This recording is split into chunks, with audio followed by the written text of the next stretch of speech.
तो बच्चों इस वीडियो के अंदर हम करेंगे क्लास 10th के चैप्टर नंबर 3 की एक्सरसाइज 3.1 का क्वेश्चन नंबर सेकंड। तो क्वेश्चन नंबर सेकंड हमें दिया है on comparing the ratios A1/A2, B1/B2 and C1/C2। हमें इन तीनों रेशोज को कंपेयर करना है। उसके बाद find out whether the line representing the following pair of linear equations intersect at a point or parallel और कोइंसिडेंट। उसके बाद हमें बताना है इन रेशोज को कंपेयर करने के बाद कि वो जो लाइंस होंगी वो लाइंस कैसी होंगी, क्या वो इंटरसेक्टिंग लाइंस होंगी जो एक जगह पर काट रही होंगी एक पॉइंट पर, क्या वो पैरेलल लाइंस होंगी या कोइंसिडेंट होंगी, मीन्स एक दूसरे के ऊपर। तो मैंने आपको इंट्रोडक्शन वाले पार्ट में बताया था कि अगर A1/A2 not equal to B1/B2 आता है तो हम कैसी लाइंस बनाते हैं, वहां पर इंटरसेक्टिंग लाइंस ही बनती हैं। अभी तक तो हमने जितने भी क्वेश्चन किए थे ग्राफ को बनाकर ही किए थे, अब हमको इन रेशोज से ही पता लगाना है। अगर तीनों के तीनों इक्वल आते हैं A1/A2, B1/B2, C1/C2, तो वहां पर कोइंसिडेंट लाइन बनती है एक दूसरे के ऊपर, ऐसा ग्राफ बनता है वहां पर। और अगर शुरुआत के दोनों इक्वल आ जाए और लास्ट वाला नॉट इक्वल आए, मतलब C1/C2 नॉट इक्वल आ जाए, तो वहां पर पैरेलल लाइंस बनती हैं, मतलब वहां पर कोई भी सॉल्यूशन नहीं होता है। ठीक है, तो ये चीज हमें पता करनी है। और पहले वाले में अगर शुरुआत के दो इक्वल नहीं आते हैं तो C1/C2 को आप चेक ही नहीं करोगे। जनरल इक्वेशन आपको पता होनी चाहिए, ये दोनों जनरल इक्वेशन होती हैं, इन्हीं से हम कंपेयर करते हैं। तो सबसे पहले जब आप सॉल्यूशन करोगे तो हम कंपेयर कर रहे हैं बाय कंपेयरिंग विद,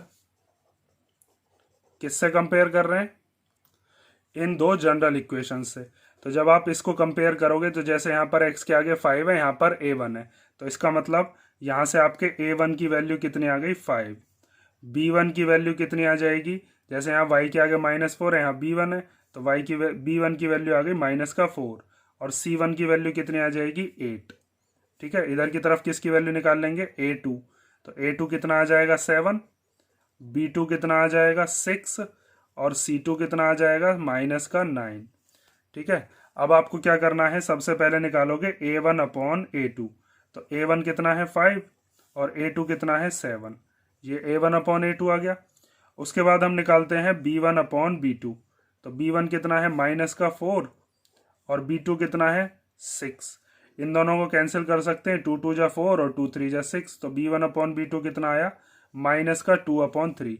तो यही दोनों इक्वल नहीं आ रहे क्योंकि A1/A2 कितना 5/7 और B1/B2 कितना -2/3। तो यहां पर आप लिख सकते हो कि here A1/A2 is not equal to B1/B2। और ये दोनों क्यों इक्वल नहीं है, बिकॉज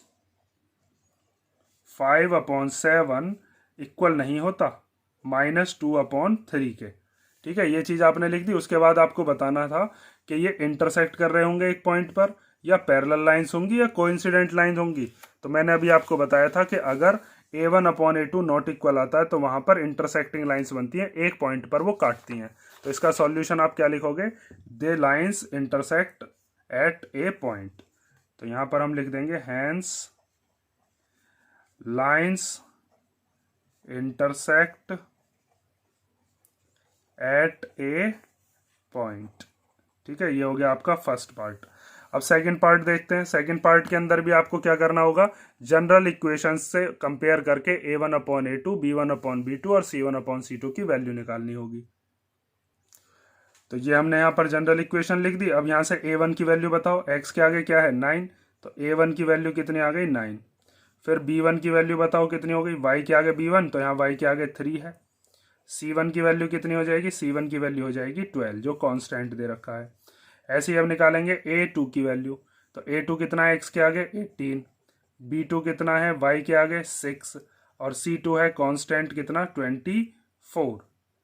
ठीक है, उसके बाद अब आपको क्या करना है, सबसे पहले निकालना है A1/A2, तो A1 कितना है 9 और A2 कितना है 18। तो ये दोनों कैंसिल हो सकते हैं, 9 1 जा 9 और 9 2 जा 18। तो इसका मतलब A1/A2 कितना आ गया 1/2। ऐसे ही अब निकालते हैं B1/B2, तो B1 कितना है 3 और B2 कितना है, B2 है 6। तो 3 1 जा 3 और 3 2 जा 6। तो इसका मतलब B1/B2 भी कितना आया हमारे पास 1/2। और उसके बाद हम निकालते हैं C1/C2, तो C1/C2 के लिए उनकी वैल्यूज रख लो। तो C1 कितना था 12 और C2 कितना था 24, ये 24 है, तो अपॉन में कितना आ गया 24। ये दोनों भी सेम टेबल में आते हैं, 12 1 जा 12 और 12 2 जा 24। तो C1/C2 कितना आ गया 1/2। तो इसमें तो तीनों ही इक्वल आ गए। तो यहाँ पर आप क्या लिखोगे कि here A1/A2 equal to B1/B2 equal to C1/C2। तीनों के तीनों कैसे आ गए थे इक्वल। तो यहाँ पर कौन सी लाइन बन गई, जब तीनों के तीनों इक्वल आते हैं तो वहां पर होती हैं कोइंसिडेंट लाइंस। तीनों इक्वल आने पर कोइंसिडेंट लाइन मतलब एक लाइन के ऊपर दूसरी लाइन। तो यहाँ पर हम लिख देते हैं hence there are coincident lines.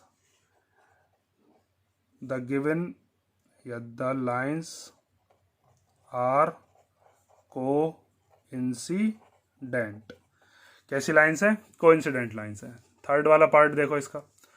तो थर्ड वाले पार्ट में हमें क्या दिया है 6x - 3y + 10 और फिर है 2x - y + 9 और इक्वल टू में 0। तो सबसे पहले तो यहाँ पर भी आप क्या करोगे जनरल इक्वेशन लिख लोगे। ठीक है, जनरल इक्वेशन लिख दी। अब यहाँ से a1 की वैल्यू कितनी हो जाएगी, a1 हो जाएगा यहाँ से 6। b1 कितना हो जाएगा, b1 y के आगे वाला वो हो गया -3 और c1 कितना हो जाएगा, c1 हो गया 10 जो कि कांस्टेंट था। इसी तरीके से अब हम निकालते हैं a2 की वैल्यू। a2 हो जाएगा इधर वाले x के सामने कितना है 2। b2 कितना हो जाएगा, b2 इस y के आगे कुछ नहीं है तो यहाँ पर क्या मान लेंगे हम 1। 1 तो होता ही है ना मल्टीप्लीकेशन में, किसी का ही मल्टीप्लाई 1 मान लेते हैं हम। तो ये हो गया -1 और फिर c2 कितना हो जाएगा, c2 हो जाएगा 9। ठीक है, अब हमारे पास ये वैल्यू आ गई। तो सबसे पहले अब क्या निकालोगे a1/A2। तो a1 कितना है 6 और a2 कितना है 2। ठीक है, इन दोनों को कैंसिल कर लेते हैं। तो 2 1 जा 2 और 2 3 जा 6। उसके बाद निकालते हैं b1/B2। तो b1 कितना है -3 और b2 कितना है -1। तो माइनस से माइनस कैंसिल, यहाँ पर भी 3/1 बचा मतलब कि 3 बचा। और c1/C2 निकालेंगे तो c1 की जगह पर कितना आ जाएगा 10 और c2 की जगह पर कितना आ जाएगा 9। ये दोनों कैंसिल हो नहीं सकते। तो यहाँ पर आप एक चीज़ कह सकते हो कि हेयर a1/A2 और b1/B2 तो इक्वल थे। ये भी 3/1 है, ये भी 3/1 है, लेकिन c1/C2 इक्वल नहीं है।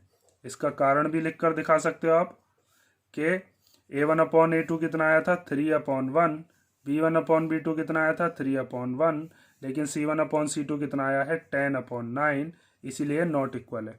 तो जब भी ऐसा केस बनता है कि शुरुआत के दोनों इक्वल और लास्ट वाला नॉट इक्वल, तो उसमें कौन सी लाइंस बनती हैं, पैरेलल लाइंस।